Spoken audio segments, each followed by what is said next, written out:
Првата група учесници во проектот Читај меѓу редови од гимназијата Добри Даскалов Кавадарци, што го реализира фондацијата Фокус од Велес, денеска ја имаа првата едукативна работилница. Учениците имаа можност да разгледуваат информации и да утврдат дали се тие вистинити или пак лажни вести. Исто така предложија и теми кои во наредниот период ќе се истражуваат и за истите ќе се подготвуваат ТВ прилози. Во рамки на проектот Читај меѓу редови, што фондација Фокус од Велес го имплементира овој период и во наредните 2-3 месеци. Денеска во Кавадарци, поточно во гимназијата Добри Даскалов, со првата група од учениците ја одржавме првата едукативна работилница. На оваа сесија учениците имаа можност да низ практични вежби да детектираат што е вистинска, што е лажна вест, да ги согледаат изворите во веста и кои се извори можат да бидат релевантни за една вистинска, објективна, навремена вест.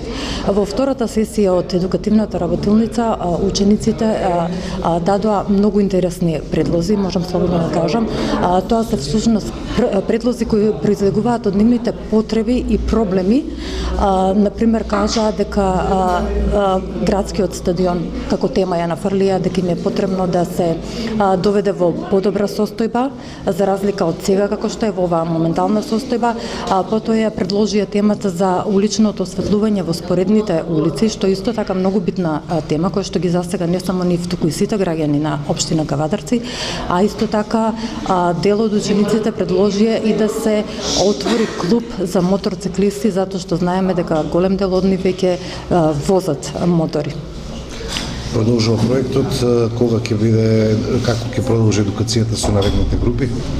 Исто така, во наредните недели ќе се одржат уште 2 едукативни работилници во гимназијата со двете останати групи на истата тема. КТВ телевизија е медиумски партнер во овој проект. Дадовме поддршка со цел младите да се едуцираат и да не бидат манипулирани од честите објави на социјалните мрежи на така наречени вести, кои се лажни и создаваат дезинформирање пред се на младите. Како автор на овие две теми кои што денеска учениците ги разгледуваа на оваа работилница, можам да кажам дека сум задоволен со тоа што тие по само една едукативна работилница или само со една едукација имаа можност да препознаат лажна и вистините информација. Токму тоа што им беше кажано дека треба да се внимава во една вест дали се содржани изворите или кој ја потврдува таквата информација, токму на тоа тие внимаваа и успеа да ги потврдат овие вести кои што беа од мене пишувани дека станува збор за вистините информации, бидејќи во нив се содржани тврдења или искази на официјални лица, како што тоа е портпарол на СВР Велес, како што тоа се лица од општината, а тоа е најважното. Значи, за вистините информација секогаш треба во неа да се содржани исподелени информации во кои што ја има страната на извор или тука е институција од општината, дали е тоа портпарол на одредена институција или е општината.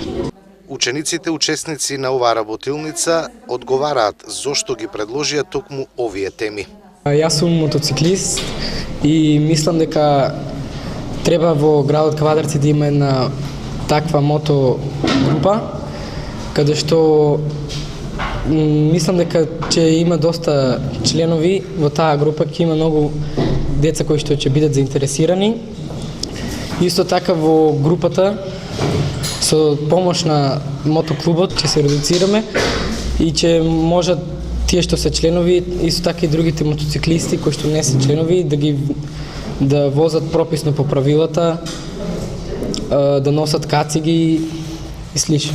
Зошто ја предложи токму темата со градскиот стадион? Па бидејќи дел од гледачите се жалат на неповолни услови за следење на преварите на локалниот клуб и играчите кои играат за овој клуб се жалат на несоодветен терен и се надеваме дека ќе истражиме оваа тема и ќе видиме во каква вистинска состојба е нашиот градски стадион. Клуб за малолетници е една добра тема за тоа што сите можеме да размислуваме на едно место.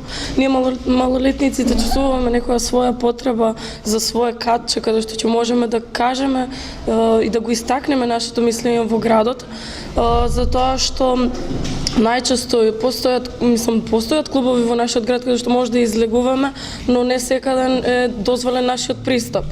Се разбира, во катчето кое што би било како клуб за малолетници би се собирале, би дозволувале само безалкохолни пијалаци и место каде што ќе биде нашиот како втор дом.